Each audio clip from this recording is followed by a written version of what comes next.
बिस्मिल्लाहिर्रहमानिर्रहीम। मेरे पाकिस्तानियों, जब चंगेज़ ख़ान एक शहर फ़तह करता था, कत्लेआम करता था और फिर थोड़े से लोगों को जिनको ज़िंदा छोड़ता था उनको चारों तरफ कहता था कि बताओ दुनिया को कि मैं कितना ज़ालिम और मैंने कितना जुल्म किया और मेरी कितनी दहशत है।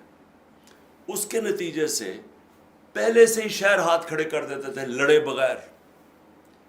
यहाँ भी आज वही हो रहा है। जुल्म की दास्तानें टीवी पे चलाई जा रही हैं, लोगों के घर तोड़े जा रहे हैं, उसकी वीडियोस बना के सोशल मीडिया और टीवी पे भी चल रही हैं। औरतों से कभी इस तरह का जुल्म नहीं हुआ और ऐसी उनसे बेहुरमती नहीं की गई जो आज हो रही है, लेकिन वो सबके सामने है। लोगों को सड़क पे खड़े हैं, उनको उतारते हैं, जेलों में डालते हैं। हर किस्म का खौफ फैलाया किस लिए जा रहा है कि अवाम को बताएं कि हमारे सामने कोई खड़ा होगा तो उससे इस तरह का जुल्म किया जाएगा ताकि अवाम गुलाम बन जाए। मेरे पाकिस्तानियों, ये है वक्त अपनी आज़ादी लेने का। हकीकी आज़ादी के लिए हम सबको कुर्बानियाँ देनी पड़ेंगी। थोड़ी सी पुलिस है, 1000 है, 70,000 है, 80,000 है, कितनी है?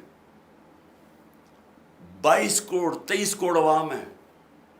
जब अवाम ये फैसला कर ले कि हम ये जुल्म नहीं बर्दाश्त करेंगे, जब वो फैसला कर ले कि हमारा आइन हम इनको नहीं तोड़ने देंगे, ये जो सुप्रीम कोर्ट के ऊपर हमला किया गया आज, हम ये बर्दाश्त नहीं करेंगे।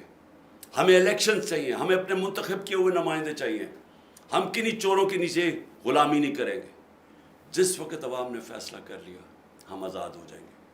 आपने ये खौफ के बुत को तोड़ना है और जब भी अगली कॉल आए आपने पुरअमन तरीके से, कोई तोड़ फोड़ नहीं, पुरअमन तरीके से अपने हकूक़, अपनी आज़ादी के लिए सड़कों पर निकला है।